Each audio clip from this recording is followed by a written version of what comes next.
Hello everyone, welcome back to my channel Jyoti Physics Lecture. This is one of the important topic of quantum mechanics, scalar potential, or you can say this is rectangular barrier. ये quantum mechanics का topic है. इसमें हम जो है 3 reasons लेने वाले हैं. Like this is my potential, variation of potential with width of the barrier. और तीनों रीजन्स जो मैं लेने जा रही हूँ इसमें हम वेव फंक्शन चेक करेंगे, इसके बाद रिफ्लेक्शन चेक करेंगे, ट्रांसमिशन चेक करेंगे. क्या होने वाला है सबसे पहले तो देखिए लेते हैं. We consider a one dimensional potential barrier of finite width as given by. जैसे कि मेरे पास यहाँ पे वन डायमेंशनल पोटेंशियल बैरियर है जिसका वेरिएशन कैसे है. ये मेरा रीजन है x=0, ये मेरा रीजन है x=a. जब मैं इधर आ रही हूँ 0 से इधर, दैट इज़ x<0, यहाँ पे मेरा पोटेंशियल क्या रहेगा 0. आपको अच्छे से पता है अगर पोटेंशियल 0 है यानी तो टोटल प्योर काइनेटिक एनर्जी हो जाएगी total energy. It means we can say this particle is free. यहाँ पे भी पोटेंशियल आपको दिख रहा है v=0. This is my third region. और ये रीज़न कौन सा हो गया, x is greater than a का. अब सेकेंड रीजन की मैं बात करूँ, इसको मैं सेकेंड रीजन कह रही हूँ. यहाँ पे मेरा पोटेंशियल हो गया v0. तो यहाँ पे मेरी जो है टोटल एनर्जी क्या हो गई, kinetic energy plus potential energy. This shows the variation of potential energy. अब यहाँ पे तो फ्री पार्टिकल है, जैसे कि वन डायमेंशनल बॉक्स में हम वेव फंक्शन निकालते हैं, सिंपल हमारे पास वेव फंक्शन आ जाएगा. लेकिन यहाँ सबसे ज़्यादा कॉम्प्लिकेशन कहाँ पे है, सेकेंड वाले टर्म में. इसको सिंप्लीफाई करते ये मैंने जो है डिफाइन कर दिया है. v=0 when x is less than 0. When x lies between 0 to a our potential is v0, and when x is greater than a our potential is 0. क्या लिखने वाले हैं, such is barrier is called square और a rectangular barrier. We consider a particle of mass m incident on the barrier from the left with energy e. हम मान रहे हैं कोई पार्टिकल डाल रहे हैं इस बैरियर पर लेफ्ट साइड से जिसकी एनर्जी क्या है e. अब हम ये केस कौन सा ले रहे हैं, energy is greater than height of the potential barrier. ये एनर्जी है और ये क्या है, हाइट है v0. मैक्सिमम मेरे पास v0 है, तो कौन सा केस हो गया, एनर्जी ग्रेटर देन v0 का केस हो गया. अब यहाँ से क्या है, अगर मेरे पास पार्टिकल की energy greater than height of the potential barrier है तो क्लासिकली क्या पॉसिबल है कि पार्टिकल यहाँ से पास कर जाएगा. अगर एनर्जी मेरे पास यहाँ पे होती है लेस देन v0, वो केस भी करेंगे नेक्स्ट लेक्चर में. तो यहाँ पे क्लासिकली तो क्या है कि पार्टिकल यहाँ पर एंटर नहीं कर सकता, यानी फर्स्ट रीजन से सेकंड रीजन में नहीं जा सकता. लेकिन क्वांटम मैकेनिकली क्या हो रहा है, क्वांटम मैकेनिकली आपको पता है जब कोई पार्टिकल मोशन में है तो उसके साथ कोई ना कोई वेव एसोसिएटेड होती है. वेव एसोसिएटेड होती है तो उसका क्या नेचर होता है, ट्रांसमिटेंस भी होता है, रिफ्लेक्टेंस भी होता है. लाइक मैंने 100 पार्टिकल्स पास कराए तो हो सकता है 60 मेरे यहाँ से पास करे और 40 मेरे यहाँ से वापस आ जाएं. जो वापस आ रहे हैं उनको मैं क्या कहूँगी, रिफ्लेक्टेंस, और जो मेरे पास करे हैं उनको मैं कहूँगी ट्रांसमिटेंस. तो इसको वर्ड्स में कैसे लिखेंगे, according to classical mechanics the particle would always be transmitted if energy is greater than height of the potential barrier and reflected back, यानी सारे ही ऑलमोस्ट रिफ्लेक्ट हो जाएंगे if energy is less than v0. But quantum mechanics ने क्या कहा, quantum mechanically दोनों ही केसेस में both reflectance and transmittance occur with finite probability. Quantum mechanically क्या पॉसिबल है, ट्रांसमिशन भी पॉसिबल है, रिफ्लेक्शन भी. क्यों, जब कोई पार्टिकल मोशन में होता है उसके साथ वेव एसोसिएटेड होगी. वेव का क्या नेचर होता है, रिफ्लेक्शन का भी नेचर होता है. आगे देखते हैं. देखिए अभी मैंने बताया अगर मैं एनर्जी ले रही हूँ पार्टिकल की greater than height of the potential barrier जिसको v0 कहा था, 3 रीजन्स थे. फर्स्ट रीजन में x less than 0, second region है 0 to a, और थर्ड है x greater than. First region और थर्ड रीजन में आप देख सकते हो मेरे पास दोनों ही केसेस में पोटेंशियल 0 है, तो दोनों केसेस में पार्टिकल फ्री रहेगा. अब मैंने फर्स्ट रीजन को कंसीडर किया है, कौन सा region, that is x less than 0. यहाँ पर मैं अपना जो है टाइम इंडिपेंडेंट स्क्रोडिंजर इक्वेशन से सॉल्यूशन निकालने वाली हूँ, और वो सॉल्यूशन क्या होता है, वेव फंक्शन. वेव फंक्शन क्या बताता है आपको, किसी पार्टिकल की मिलने की कितनी प्रोबेबिलिटी है. Time independent Schrödinger equation is given bye d2 psi1 ले लिया है मैंने क्योंकि फर्स्ट रीजन में है, d2 psi1 by dx square plus 2m by h cross square into e minus V into psi1=0. ये मैंने टाइम इंडिपेंडेंट स्क्रोडिंजर इक्वेशन जो है BSc third sem honours quantum mechanics में भी डाला हुआ है और plus BSc second unit quantum mechanics pass course में भी डाला हुआ है फाइनल ईयर में. तो यहाँ पे मेरे पास पोटेंशियल क्या है, v इक्वल टू 0। मैं यहाँ पे सब्सटीट्यूट करने वाली हूँ। तो first our third equation becomes d two psi one by D x square plus 2m/h cross square into E minus 0 into psi one equal to 0। यहाँ से we can say d two psi one by D x square plus we can say this one becomes k square psi one equal to 0 where k square equal to 2me/h cross square. Solution क्या बनेगा, auxiliary equation क्या बनेगी, आपको पता है D by D x को capital D बोल देते हैं, D square plus K square into psi one equal to 0। तो ऑक्सिलरी इक्वेशन बन जाएगी D square plus K square equal to 0 और you can say our root will be plus minus iota K. तो इसके according मैं अगर solution लिख दूँ, psi one becomes a into exponential of iota के x plus b into exponential minus iota के x where a and b are arbitrary constants. आप लिख देंगे whose values can be found out using boundary conditions. आपने differential equation का topic किया हुआ है, तो आप क्या करते हैं, आपके पास डिफाइन होता है कि x मेरा अगर ये है तो वेव फंक्शन क्या हो जाएगा, उसके अकॉर्डिंग मैं a एंड b की वैल्यूज़ क्या है निकाल सकती हूँ। This is my fourth equation. अब यहाँ से आप इसका सिग्निफिकेंस बताइए, a इंटू एक्सपोनेंशियल आयोटा के एक्स क्या हुआ। देखिए मेरे पास ये पोटेंशियल बैरियर था, यहाँ से लेफ्ट से मैं राइट डाल रही हूँ और ये मेरा a इंटू एक्सपोनेंशियल आयोटा के एक्स, यानी मेरी जो वेव है यहाँ से लेफ़्ट से राइट है, दिखा रहे हैं पार्टिकल मेरा लेफ़्ट से राइट जा रहा है, तो वेव भी उसी के साथ एसोसिएटेड है, यानी ये पॉजिटिव एक्स एक्सिस क्या दिखा रहा है, पार्टिकल लेफ़्ट से राइट जा रहा है। तो ये कौन सा हो गया, इंसिडेंट वेव हो गई। It corresponds to a plane wave of amplitude A incident on the barrier from the left. Next part में क्या है, B into exponential minus iota के एक्स क्या हो जाएगा, ये यहाँ से ये दिखा रहा है माइनस, यानी मेरा इसी रीजन का है, तो मेरी यहाँ से इधर आ रही है वेव, राइट से लेफ्ट आ रही है, तभी नेगेटिव आएगा। It corresponds to a plane wave of amplitude V reflected from the barrier. जो पार्टिकल यहाँ पे कोलाइड किए थे बैरियर पे, उनमें से अभी मैंने बोला था लाइक 100 में से 60 पास करके 40 वापस आएंगे, तो वो जो 40 इस वॉल से टकरा कर वापस आ रहे हैं, उसके कोरस्पॉन्डिंग जो वेव है, it corresponds to a plane wave of amplitude V reflected from the barrier. तो ये बेसिकली कौन सा पार्ट हो गया, रिफ्लेक्शन वाला पार्ट हो गया। आगे देखते हैं, for X greater than A region के लिए here particle is also free, तो इसमें भी कुछ ऐसा ही वेव फंक्शन आएगा, जस्ट कोफिशिएंट्स चेंज कर देंगे। थर्ड रीजन है, तो मैंने वेव फंक्शन को कह दिया है D two psi three by D x square plus 2m/h cross square into E minus V psi three equal to 0। ये मेरी टाइम इंडिपेंडेंट स्क्रोडिंजर इक्वेशन, यहाँ भी मैं v की वैल्यू 0 सब्सटीट्यूट करूँगी थर्ड रीजन में, क्योंकि पोटेंशियल 0 है। क्या बन गया, d two psi three by D x square plus ये same k square 2me/h cross square into psi three equal to 0 और our solution become psi three equal to f into exponential of iota के x plus g into exponential of minus iota के x. फिर से आप देख रहे हो, ये मेरा f इंटू एक्सपोनेंशियल आयोटा के एक्स है, जो वो मेरी क्या दिखा रही है, पॉजिटिव एक्स एक्सिस, यानी मेरी लेफ्ट से राइट जा रही है। It corresponds to a transmitted wave of amplitude f। Next मेरा पार्ट है g into exponential minus iota के एक्स। अगर आपको अपना पोटेंशियल बैरियर याद है अभी जो मैंने बनाया था, और ये मेरा थर्ड रीजन है, यानी यहाँ अब आप देख सकते हो एक बार पार्टिकल मेरा थर्ड रीजन में पहुँच गया तो उसको रोकने के लिए कोई भी बैरियर नहीं बना है, तो कोई भी रिफ्लेक्शन नहीं होगा थर्ड रीजन में, वो कॉन्टिन्यूसली जाएगा। It corresponds to a transmitted wave of amplitude है, as no reflected wave is possible in this region. यहाँ पे रिफ्लेक्शन तो एक बार यहाँ एंटर कर गया, कोई भी बैरियर नहीं है उसको रोकने के लिए, तो सीधा चला जाएगा। तो ये वाला पार्ट मेरा क्या हो जाएगा, ये रिफ्लेक्शन को दिखा रहा है 0। तो हमारा वेव फंक्शन क्या बन जाएगा, just f3 is equal to f into exponential of iota के एक्स। f3 मेरा साई थ्री हो गया, sorry f into exponential iota के एक्स।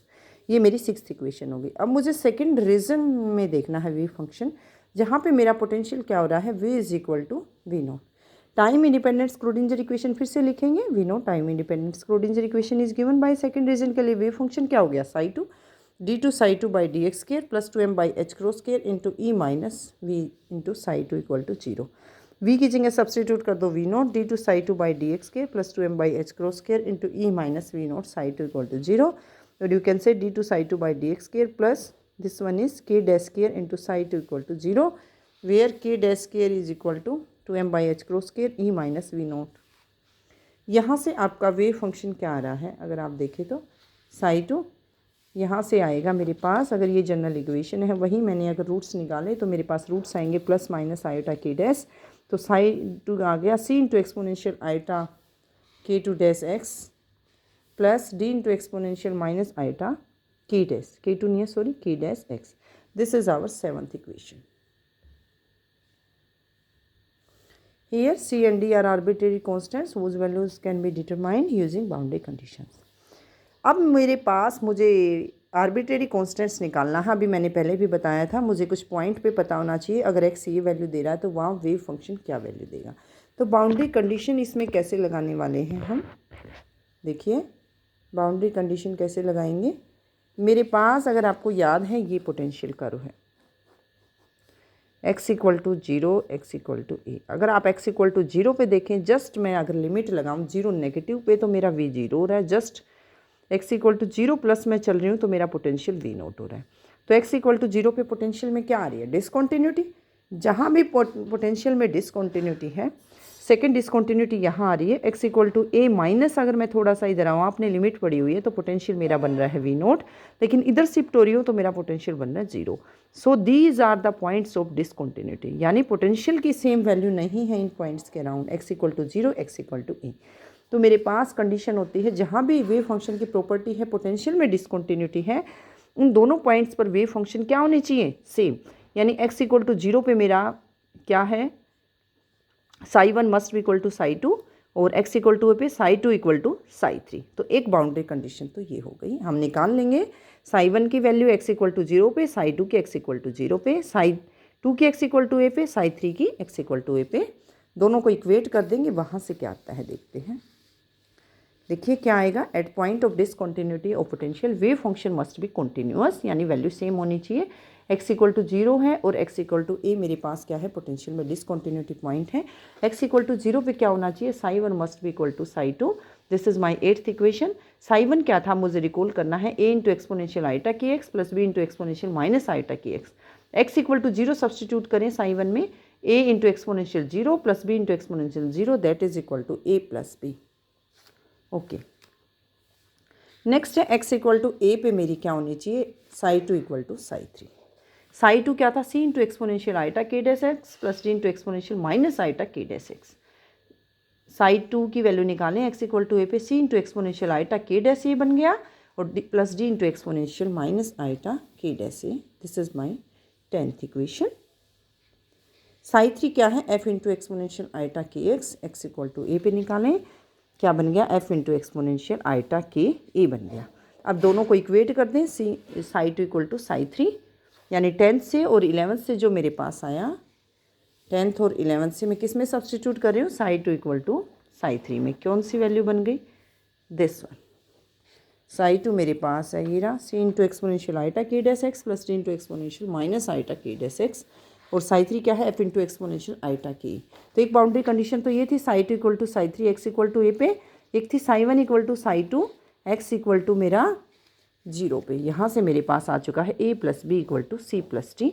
आपको याद रखनी है, ये मेरी 9th इक्वेशन है, ये मेरी 12th है, जो कि बाउंड्री कंडीशन से आई हैं. अब आगे देखते हैं सेकंड बाउंड्री कंडीशन क्या होनी चाहिए. देखिए आपको बड़े अच्छे से पता है, अगर मेरी स्क्रोडिंजर इक्वेशन ये है, d2 psi by D X square plus 2my(h cross square into A into psi equal to 0. Energy की वैल्यू क्या होती है, फाइनाइट. तो ये चीज़ क्या आएगी, फाइनाइट. तो ये भी क्या होनी चाहिए, finite. d2 psi by D X square मेरा डिफाइन, और ये कब आएगा, फाइनाइट वैल्यू, अगर मेरे पास फर्स्ट ऑर्डर डेरिवेटिव क्या रहा है, कॉन्टिन्यूअस, तभी मेरे पास सेकेंड ऑर्डर डेरिवेटिव डिफाइन होगा और ये क्या होगा, फाइनाइट वैल्यू होगा. तो सेकेंड बाउंड्री कंडीशन मेरी क्या होनी चाहिए, ध्यान से देखें, D Sai by D X must be continuous. किस पे, जहाँ पे पोटेंशियल में डिसकॉन्टिन्यूटी है. यानी फर्स्ट मेरी डिसकॉन्टिन्यूटी x इक्वल टू 0 पे है, उस पर क्या होना चाहिए, D psi 1 by D X must be equal to D psi 2 by D X. इसी तरह से मेरी सेकेंड डिसकॉन्टिन्यूटी है x इक्वल टू ए पे, तो D psi 2 by D X must be equal to D psi 3 by D X. Recall करें, ध्यान रखें इस चीज़ का, केयरफुल रहें. This is my 13 equation and this is my 14 equation. अब जस्ट मैं बाउंड्री कंडीशंस से इनसे वैल्यू निकालने जा रही हूँ और इक्वेट करने वाली हूँ. यहाँ से आप देखें, साई 1 मेरे पास है a इंटू एक्सपोनेंशियल आइटा की x plus b into exponential minus iota की एक्स. तो मुझे चाहिए D psi 1 by D X, D psi 2 by D X. किस पर इक्वेट करूँगी, x इक्वल टू 0 पे. तो Sai 1 D psi 1 by D x मेरे पास क्या बन गया, 4th इक्वेशन थी. अगर आपको ध्यान करें तो ये साई 1 जो था, इसको मैं डिफ्रेंशिएट करी विद रिस्पेक्ट टू x, क्या हो गया, a as it is exponential iota theta क्या आ जाएगा, a आइटा थीटा हो तो a यानी आयोटा के मेरा यहाँ पे आ गया, x a into exponential iota के एक्स। इससे क्या रहा, b as it is exponential minus iota के एक्स का क्या हो गया, minus iota k into b into ए इंटू एक्सपोनेंशियल माइनस आयोटा के एक्स, तो आ गया minus iota k b into exponential minus iota के x. This is my 15th equation. Next मेरे पास साइड 2 है सी इंटू एक्सपोनेंशियल आयोटा के dash X plus T into exponential minus iota के डैश एक्स। इसका भी डेरिवेटिव लीजिए, सी as it is, यहाँ से आ गया आयोटा के डैश एक्सपोनेंशियल आयोटा के डैश एक्स, यहाँ से माइनस आयोटा के डैश आ गया d into exponential minus iota के डैश एक्स। अब d psi 1 by D x और d psi 2 by D x को मैं कहाँ इक्वेट करने वाली हूँ, एक्स इक्वल टू 0 पे इक्वेट करने वाली हूँ। अगर आपको याद है तो मेरी 13th इक्वेशन यहीं थी, यहीं थी, D psi 1 by D X must be equal to D psi 2 by D X at X equal to 0। दोनों को इक्वेट करो एक्स इक्वल टू 0 पे। यहाँ पे भी ये क्या आ गया, आयोटा के ए into exponential 0 minus iota k b into exponential 0, ये लिख दिया।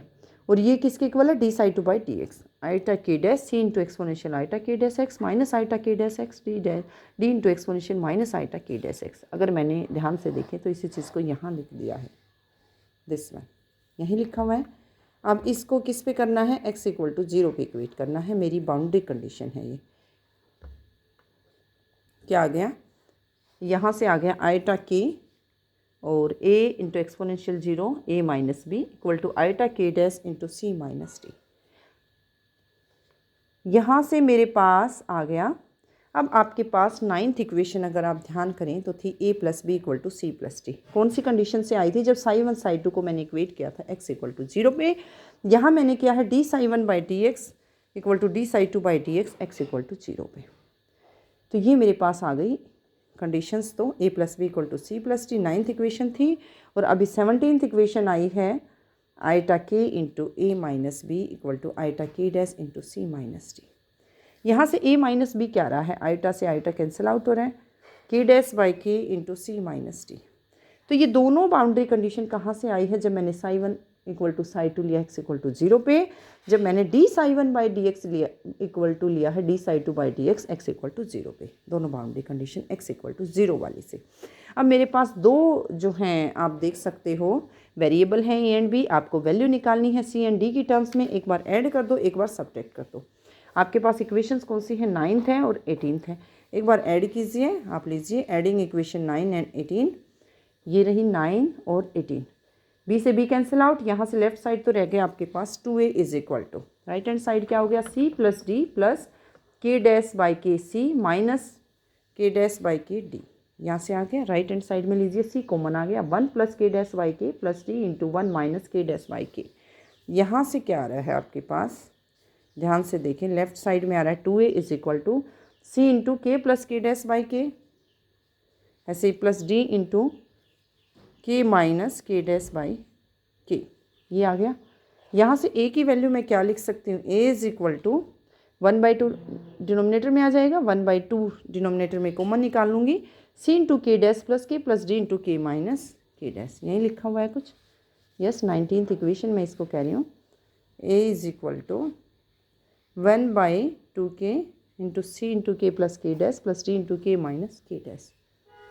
तो मेरे पास a की वैल्यू आ गई। अब मैं सब्ट्रैक्ट करूँगी दोनों को, 9th को और 18th को, तो मेरे पास b की वैल्यू नहीं आ जाएगी। सब्ट्रैक्ट कर दो 18th को 9th में से और b की वैल्यू आ जाएगी c और d की टर्म्स में। देखिए मैंने फिर से रीराइट कर दिया, किसी को कन्फ्यूज़न ना हो। a प्लस बी था c प्लस डी, ये मेरे पास आया था psi 1 equal to psi 2 x equal to 0 पे, a माइनस बी है equal to k dash by k into c minus d, ये आया था d psi 1 by D x equal to D psi 2 by D x x equal to 0 पे। Subtract कर दो 18th को, subtracting equation 18 from 9th, 2 भी आ गया, that is equal to C plus d minus k dash by k into c minus d. यहाँ से आ रहा है c into 1 minus k dash by k plus D into 1 plus k dash by k, और you can say c into k minus k dash by k plus D into k plus k dash by k. B की value मेरे पास क्या आ गई, 1/2 के into C into k minus k dash plus D into k plus k dash. This is my 20th equation. Okay, इसका next part मैं next lecture में upload करूँगी। Thank you all.